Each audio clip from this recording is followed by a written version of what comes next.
The Ladybird Book of The Hangover.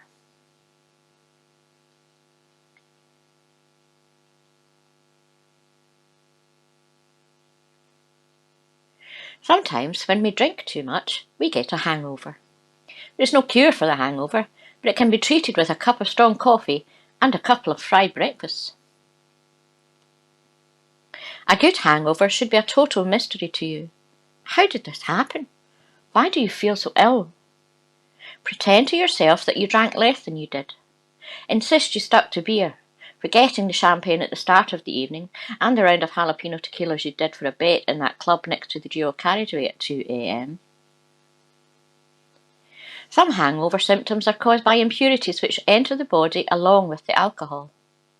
These impurities can include methanol, acetone, acetaldehyde, oh my goodness, what a word, esters, tannins, grab bags of Wotsits, railway grade pasties, and KFC Zinger Tower burgers. What a confusing world it can seem with a hangover. Sit as still as you can. Do not attempt to make any decisions. Look out of the window. Can you recognise simple shapes or colours? Is there a moon or a sun in the sky? What sort of name might you have? Where might there be bacon? Consuming alcohol lowers the body's reserves of vital elements such as iron, potassium, water, and bacon. Every unit of alcohol kills the equivalent of 2 inches of bacon, which must be replaced the next morning. All hail the bacon god. Prepare a hangover first aid kit of a banana and a pint of water to put by your bedside before going out for an evening's drinking. When you wake fully dressed the next morning, you can look at the untouched glass and the uneaten banana and wonder who left them there, and why. Peggy is trying the hair of the dog to get rid of her hangover. She was drinking gin last night, so a sip from the gin bottle will help put her body back in balance. Peggy does not know where the recorder came from. She does remember stealing a busker's hat for her cab fare home. Maybe that explains it. Len's mouth feels like he fell asleep tongue first on an antique bear pelt. His heart is galloping, his hair aches, and he worries that there's sweat building up underneath his fingernails. Len has come outside for some fresh air, but now remembers he's scared of fresh air today. Maybe the policeman can help. "Can I get you a drink, Len?" asked the policeman. Michael is bored.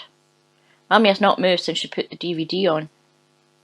The menu screen's been going round and round for 2 hours. Mummy forgot to press play. Michael should not have woken poor Mummy up so early.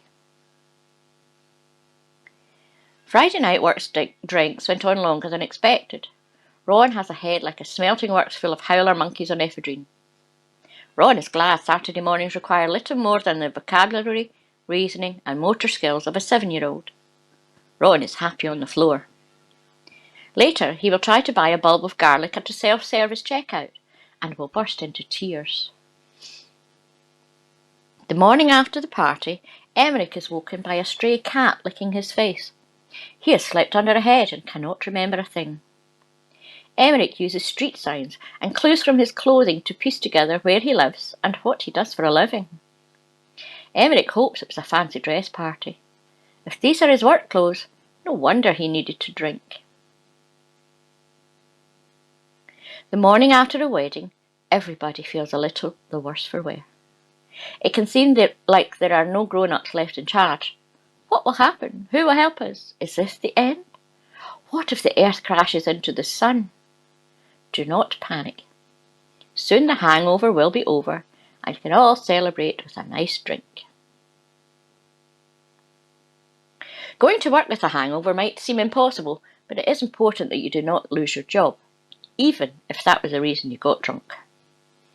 Try to turn up at the usual time, say hello to everyone, then have a little nap somewhere quiet, such as the roof. What's the worst that could happen? Hector knows the best way to avoid a hangover is to remember how bad he felt the last time he drank too much wine. Sadly, after the first glass of wine, Hector remembers feeling quite good. and the next glass makes him feel even better. "I feel invincible," roars Hector. Try not to drive or operate heavy machinery with a hangover. Last night, Bernie and his crew celebrated winning the Works Canteen quiz. Now they're going to have to build this part of the hospital again. Susan woke up next to a full glass of wine. She left it by the bedside in case she became thirsty in the night. Now Susan does not know whose flat it was or where the nearest station might be. At least she's dressed properly in case there's another party on the walk home. This cat is judging you. Get off the floor and put some underwear on. If you are drinking something unfamiliar, be prepared for it to affect you in unexpected ways. The Distillation Acts of the 17th century introduced gin to many British towns for the first time. This is Canterbury.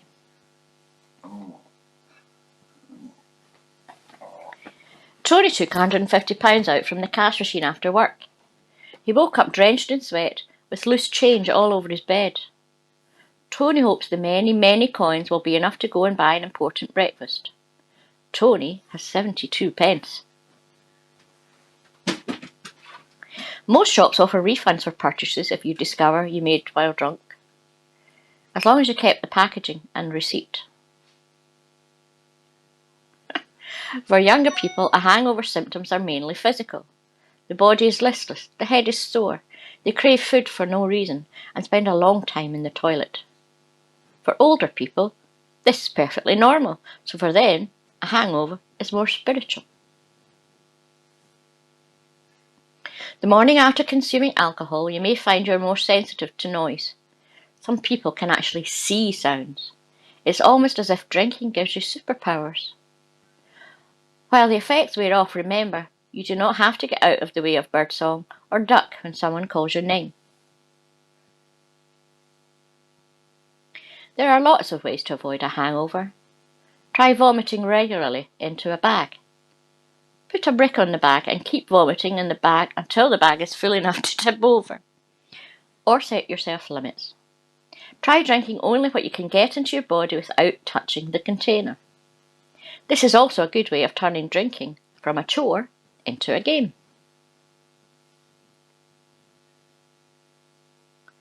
Winston Churchill was Prime Minister of Britain from 1940 to 1945 and again from 1951 to 1955. He was First Lord of the Admiralty in the Great War, won the Nobel Prize in Literature, and led the Allies to defeat Nazi Germany in the Second World War. He had a persistent nagging hangover from 1892 to 1965 when he died. He never surrendered. The end. Don't forget to like and subscribe and press the wee bell notification. And a huge big thank you to all my subscribers and patrons. See you next week. Bye bye.